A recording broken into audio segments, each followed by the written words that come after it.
Mi nombre es ella y no recuerdo exactamente cuándo me di cuenta por primera vez de que era diferente de mi hermana Sara. Tal vez fue cuando yo tenía 7 años y ella 4, viéndola jugar con muñecas mientras yo ayudaba a mamá con la cena. O tal vez fue durante todas esas tardes en las que miraba por la ventana de nuestra cocina viendo a otros niños jugando afuera mientras yo fregaba platos que eran casi demasiado altos para que yo pudiera alcanzarlos. Ella. ¿Hiciste la tarea? Mamá preguntaba todos los días después de la escuela, su voz aguda con expectativa. Sí, mamá, respondía, ya atándome los 2 delantales grandes que me había comprado para mi 6º cumpleaños, un regalo práctico, lo había llamado. Bien, ahora ayúdame con la cena. Sara, cariño, puedes ir a jugar.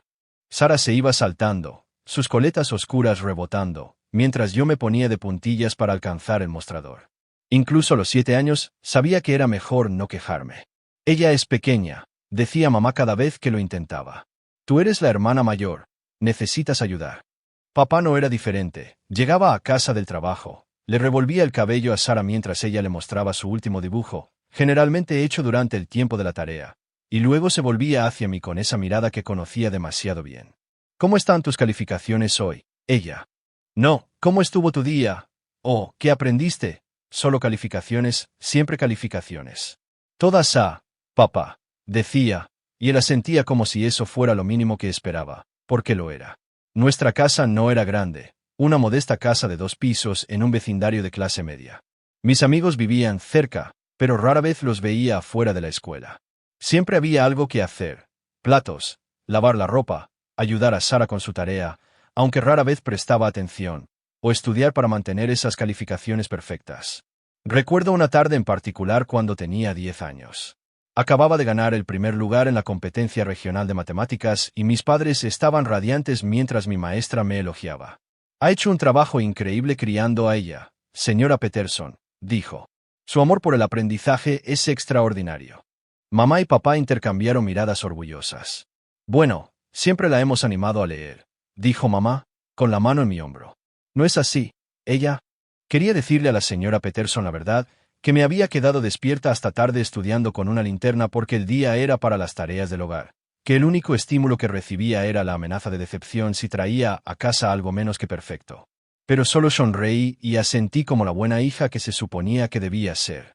Mientras tanto, Sara estaba haciendo aviones de papel con su examen de matemáticas fallido en el pasillo y nadie dijo una palabra al respecto. Así era siempre en nuestra casa. A veces, veía a Sara mirándome con una sonrisa burlona, especialmente cuando se salía con la suya con algo que me habría valido un sermón. Solo estás celosa, me dijo una vez cuando yo tenía 12 años y ella 9, porque mamá y papá me quieren más a mí. Recuerdo estar allí de pie en nuestro baño compartido, mi mano todavía mojada por limpiarlo, mirando su reflejo en el espejo que acababa de limpiar sin dejar rayas. Eso no es cierto, dije, pero incluso entonces, una parte de mí se preguntaba si lo era. Para cuando Sara comenzó la escuela secundaria, yo era básicamente su tutora personal, no por elección, sino por decreto de los padres. Todas las tardes me sentaba con ella en la mesa de la cocina, tratando de explicarle álgebra básica mientras ella enviaba mensajes de texto debajo de la mesa. Sara, necesitas prestar atención, decía, agotada después de mi propio día escolar y las tareas del hogar. ¿Por qué? Simplemente terminarás haciéndolo por mí de todos modos, respondía con esa irritante sonrisa suya. Y tenía razón, eso era exactamente lo que sucedía. Ella, ¿por qué la tarea de Sara no está hecha todavía? Mamá preguntaba inevitablemente, con las manos en las caderas. No se está concentrando. Entonces haz que se concentre. Se supone que debes ayudarla. Así que terminaba haciendo la tarea de Sara mientras ella veía vídeos de YouTube, porque era más fácil que lidiar con la decepción de mamá. Mientras tanto, la mesada semanal de Sara parecía como un reloj, $20 todos los viernes. Yo tenía suerte si recibía $5 al mes, generalmente con un sermón sobre cómo el dinero no crece en los árboles. El punto de quiebre llegó cuando cumplí 16 años. Estaba cansada de ver a Sara presumir de su ropa nueva y sus últimos aparatos mientras yo usaba ropa usada y ni siquiera podía comprar el almuerzo en la escuela. Fue entonces cuando vi el letrero de Se busca ayuda en el café de Joe, a solo 3 cuadras de nuestra casa. Joe, un hombre brusco con ojos amables que me había servido innumerables chocolates calientes a lo largo de los años, me contrató en el acto. El trabajo era duro: servir mesas, limpiar derrames, lidiar con clientes gruñones, pero era mío. Por primera vez en mi vida, Estaba ganando mi propio dinero. Ese primer cheque de pago se sintió como libertad en mis manos. $850 por un mes de trabajo a tiempo parcial. Debería haber sabido que no debía dejarlo en mi escritorio. La voz de mamá resonó por la casa esa noche. Baja aquí ahora mismo. Ambos estaban esperando en la cocina, mi cheque de pago sobre la mesa entre ellos. Papá parecía severo, mamá decepcionada, expresiones que conocía demasiado bien. ¿Por qué no nos dijiste que estabas ganando tanto?, exigió papá. Acabo de recibir el pago, tartamudeé. Bueno, ya que vives en nuestra casa y comes nuestra comida, nos darás la mitad de esto, declaró mamá. Es justo. La peor parte ni siquiera fue entregar la mitad de mi cheque de pago, fue lo que sucedió después. Una semana más tarde, Sara entró en nuestra habitación con unas zapatillas Nike nuevas. Mira lo que mamá y papá me compraron con tu dinero, dijo, dando vueltas. Supongo que todo ese trabajo para nada sirve para algo después de todo. Me encerré en el baño y lloré esa noche, pero también fue cuando tomé mi decisión. Me iba de aquí, y la universidad era mi boleto a la libertad. Mis padres nunca pagarían por ello, lo dejaron claro cada vez que hablaban de cómo Sara necesitaría dinero para la universidad. Así que me lancé a mis estudios con renovada determinación. Comencé a quedarme hasta tarde en la escuela para usar las computadoras de la biblioteca, investigando becas y programas de matrícula gratuita. Cada momento libre lo dedicaba a estudiar para los exámenes SAT, escribir ensayos y mantener mi promedio perfecto.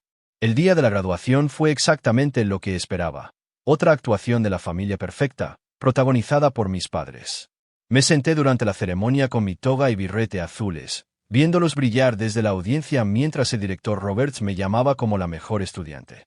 Los Matthews han hecho un trabajo extraordinario criando a ella, anunció la multitud. Sus logros académicos son verdaderamente notables.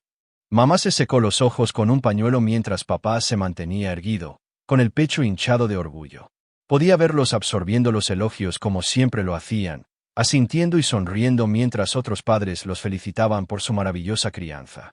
Lo que ninguno de ellos sabía era que ya había recibido cartas de aceptación de todas las universidades a las que había postulado.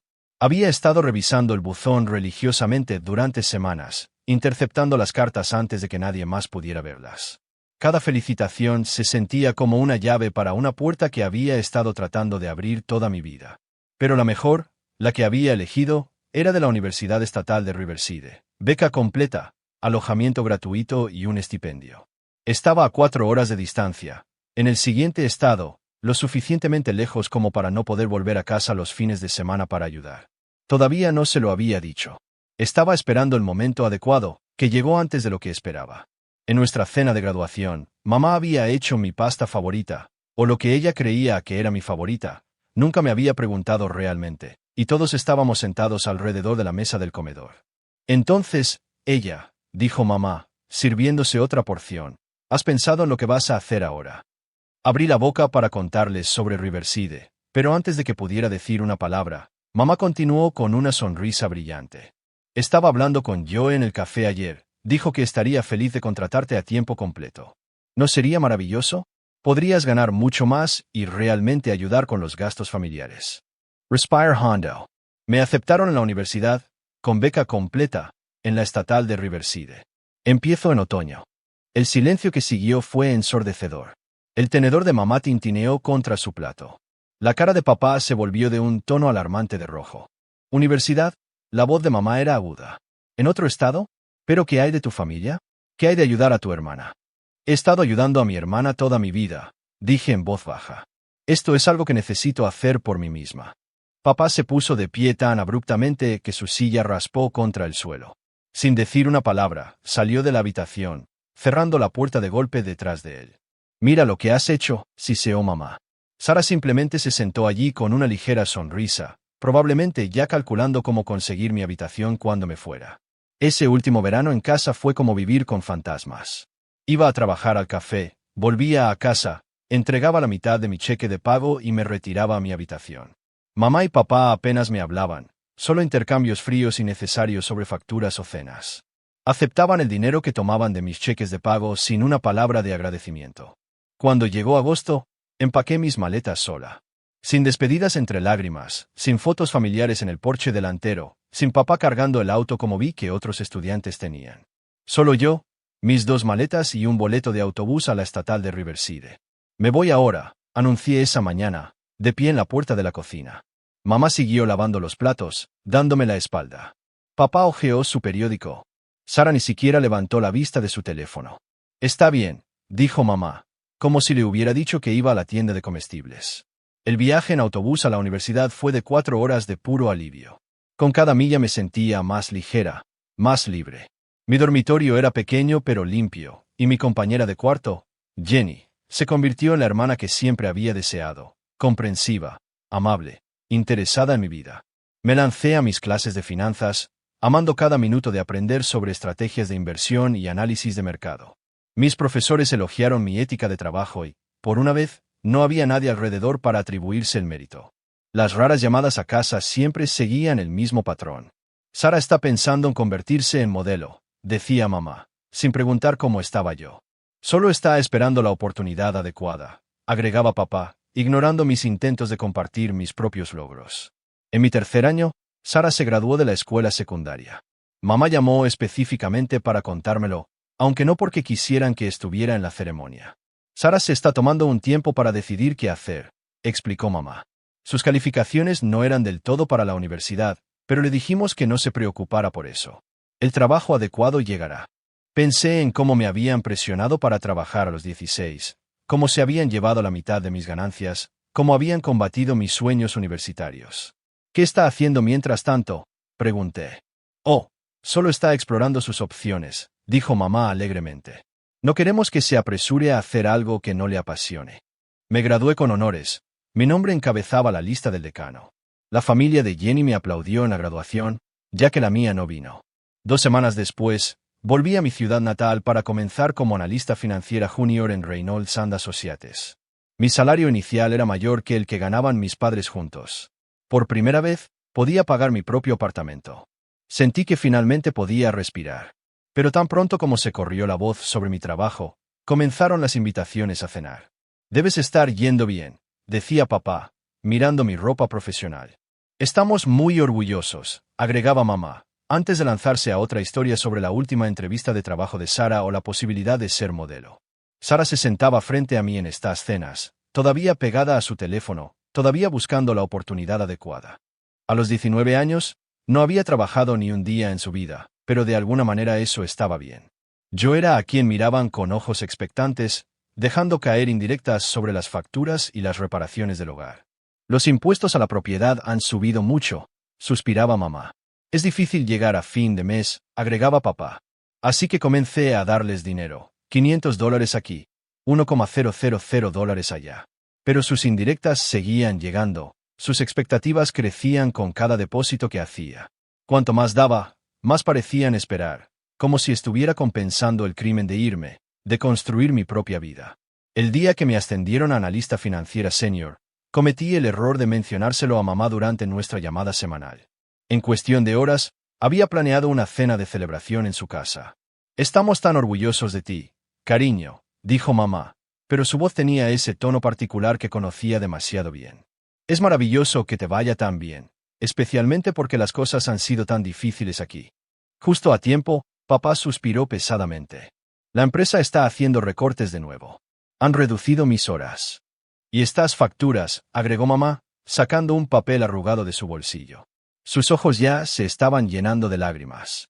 Simplemente no sé cómo vamos a manejar los servicios públicos este mes. Miré a Sara, todavía absorta en su teléfono, con unos vaqueros de diseñador que sabía que mamá y papá no podían permitirse. Quería señalar que una joven de 22 años capaz de pasar horas haciendo vídeos de baile probablemente podría manejar una solicitud de empleo o 2. Las palabras estaban ahí en mi lengua, pero las tragué. Entonces mamá soltó la bomba. «¿Sabes, ella?» dijo, extendiendo la mano sobre la mesa para darme una palmadita en la mano.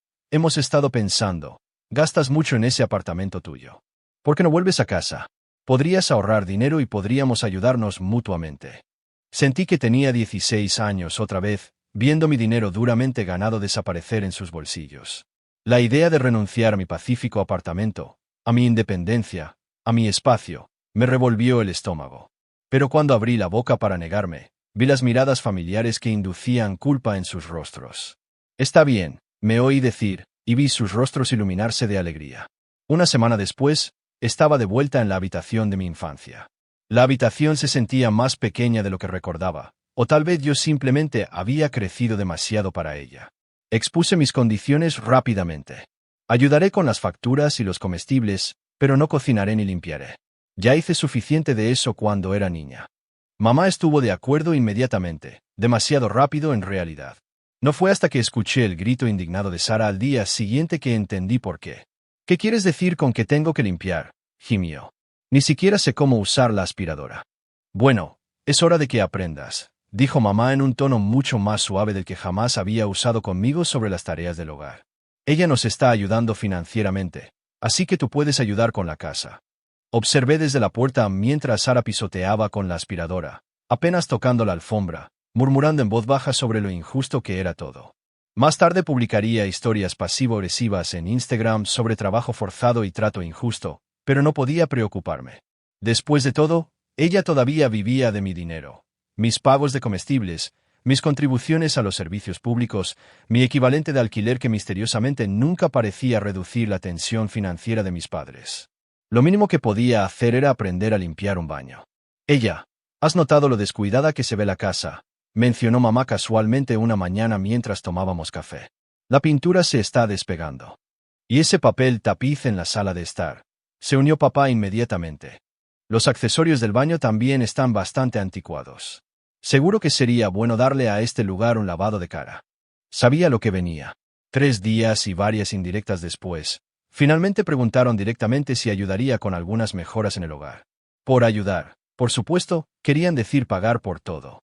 Terminé gastando casi $30,000 en reparaciones y renovaciones, pintura nueva en toda la casa, accesorios de baño actualizados, electrodomésticos de cocina modernos, pisos de madera para reemplazar la alfombra vieja y papel tapiz nuevo en cada habitación. Incluso pinté el exterior y ajardiné el jardín. La transformación fue notable, tuve que admitirlo. La casa parecía sacada de una revista de mejoras para el hogar. Y de repente, nuestra casa se convirtió en el centro social de la familia. Debes venir a ver lo que hemos hecho con el lugar, decía mamá por teléfono a familiares y amigos. Hemos hecho mejoras tan maravillosas. Siempre nosotros. Me sentaba en silencio durante estas reuniones, viendo a mamá y papá sonreír con orgullo mientras los invitados elogiaban su hermosa casa y su excelente gusto. Ni una sola vez mencionaron que yo había financiado toda la renovación. Ni una sola vez reconocieron que su estilo de vida mejorado provenía de mi cuenta bancaria. A medida que se acercaba la Navidad, planearon su reunión más grande hasta el momento. Mamá invitó a todos los parientes que podían llegar en coche, además de todos sus amigos. Será perfecto, repetía. Todos verán lo bien que nos va. Gasté una fortuna en regalos para todos, incluyendo una computadora portátil nueva para Sara que había estado insinuando durante meses. Llegó el día de Navidad y la casa estaba llena de gente admirando las renovaciones y disfrutando de la comida servida, que yo también había pagado. Cuando llegó el momento de intercambiar regalos, vi a Sara desenvolver un iPhone nuevo de nuestros padres, completo con todos los accesorios. Su chillido de alegría probablemente se podía escuchar en la casa de al lado. Mi regalo de ellos, un juego de baño de la farmacia del tipo que compras en el último minuto cuando te has olvidado de alguien. No dije nada. Solo sonreí y les di las gracias. Luego observé cómo todos abrían los costosos regalos que les había comprado. Nadie parecía notar la disparidad. A nadie parecía importarle. La fiesta estaba terminando cuando mamá se aclaró la garganta para hacer un anuncio. Linda y sus hijos se quedarán con nosotros por unos días, dijo, señalando a su amiga de fuera del estado. Linda sonrió cálidamente. Sus 2 hijos adolescentes parecían cansados después del largo viaje. «Qué bien», dije, ya pensando en lo apretada que estaría la sala de estar con 3 personas durmiendo allí. Pero mamá no había terminado. Ella, tendrás que sacar tus cosas de tu habitación. Linda y los niños se quedarán allí. Me quedé allí parada en medio de la sala de estar, todavía procesando lo que acababa de escuchar. Linda y sus hijos se movieron incómodos, claramente sintiendo la tensión. Pueden quedarse en la sala de estar, sugerí, tratando de mantener la voz firme. Podemos instalar el sofá cama y traer el colchón inflable. No seas ridícula, espetó mamá. Son invitados. No podemos hacer que duerman en la sala de estar. Estarían incómodos. La ironía de su preocupación por su comodidad me golpeó como una bofetada. ¿Y qué hay de mi comodidad?, pregunté, sintiendo que el calor subía a mis mejillas. ¿Pensaste en eso? Papá agitó la mano con desdén. Deja de montar una escena. Simplemente empaca tus cosas y múdate a la sala de estar. Es solo por unos días. Miré alrededor de la casa que había renovado, las decoraciones navideñas que había pagado, los regalos que había comprado. Algo dentro de mí se rompió. ¿Por qué no pueden quedarse en la habitación de Sara? El silencio que siguió fue ensordecedor. La cabeza de Sara se levantó de su nuevo iPhone, con la boca abierta. Mamá y papá se miraron como si hubiera sugerido incendiar la casa. No puedo creer que siquiera hayas sugerido eso, espetó Sara. Eso está completamente fuera de discusión, dijo mamá con firmeza. ¿Por qué? Presioné. ¿Por qué está bien desplazarme a mí pero no a ella? La cara de mamá se puso roja. Me estás avergonzando delante de mi amiga, siseó. Así no te criamos. Si no puedes mostrar el debido respeto en esta casa, tronó papá, entonces tal vez no deberías estar aquí. Sal, agregó mamá, su voz estridente. Sal hasta que aprendas algo de modales. Los miré, realmente los miré, la ira farisaica de mamá, la cara roja de papá, la pequeña sonrisa presumida de Sara. Ninguno de ellos parecía recordar o importarle que yo era quien pagaba el techo sobre sus cabezas, la comida en su mesa, los regalos debajo de su árbol. No se lo recordé. En cambio, subí las escaleras a mi habitación, la habitación que querían regalar como si fuera suya. Mis manos estaban firmes mientras empacaba mi maleta, mientras hacía llamadas para encontrar un hotel u hostal que tuviera vacantes en la noche de Navidad.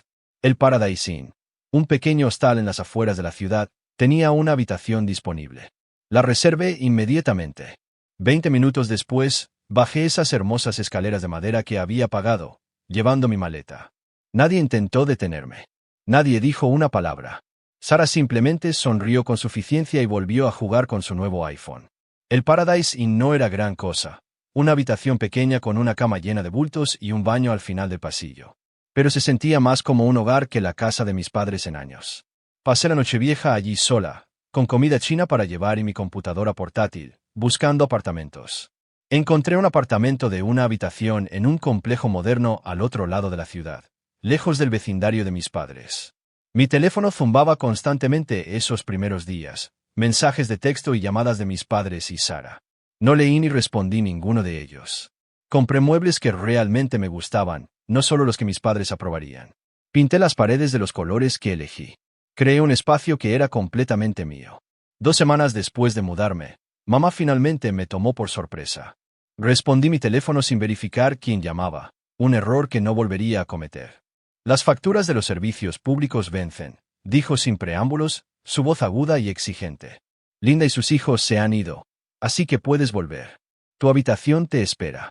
Casi me reí del absurdo. Sin hola, sin disculpas, solo otra demanda. No, dije en voz baja. ¿Qué quieres decir con que no? Sonaba genuinamente confundida, como si la posibilidad de mi rechazo nunca se le hubiera ocurrido. Quiero decir que no, mamá. No voy a volver y no voy a pagar más tus facturas. Hubo un momento de silencio atónito, luego la explosión que había estado esperando. ¿Cómo te atreves? Chilló. Después de todo lo que hemos hecho por ti, ¿así es como nos pagas? Abandonando a tu familia cuando te necesitamos. La dejé despotricar por un momento, escuchando los sermones de culpa y las acusaciones familiares. Ya no me afectaban. Dejaste muy claro cómo te sientes realmente por mí, dije cuando hizo una pausa para respirar. Me has demostrado que no soy más que una chequera para ti. Bueno, esa chequera está cerrada ahora. No me vuelvas a llamar a menos que estés lista para tratarme con respeto. Colgué antes de que pudiera responder. Las llamadas y los mensajes de texto se intensificaron después de eso. Papá dejó mensajes de voz sobre el deber familiar. Sara envió mensajes manipuladores sobre cómo estaba sufriendo por mi egoísmo. Mamá alternaba entre la ira y los sermones de culpa entre lágrimas. Los bloqueé a todos. Pasaron semanas, luego meses. Me lancé a mi trabajo, obtuve otro ascenso, comencé a tomar clases de yoga. A través de amigos en común, me enteré de lo que estaba sucediendo en la casa de mis padres. Estaban luchando para pagar las facturas por primera vez en años. Sara se había visto obligada a aceptar un trabajo como cajera en el supermercado local, el tipo de trabajo poco glamoroso que siempre había menospreciado. Aparentemente, era terrible en eso. Constantemente llamaba para decir que estaba enferma y se quejaba de tener que estar de pie todo el día. Mamá y papá les contaban a todos los que querían escuchar sobre su hija mayor ingrata que los había abandonado en su momento de necesidad. Contaban historias elaboradas sobre todo lo que habían sacrificado por mi educación. No lo habían hecho, y cómo los había traicionado tan pronto como tuve éxito. Algunas personas les creyeron. Que lo hicieran. La verdad era que había pasado 25 años siendo la persona que querían que fuera, la hija obediente, la responsable, el cajero automático de la familia. Ahora era el momento de ser yo misma. Lo curioso es que en realidad les estoy agradecida ahora. No por los años de manipulación y control, sino por esa última noche de Navidad, cuando presionaron demasiado.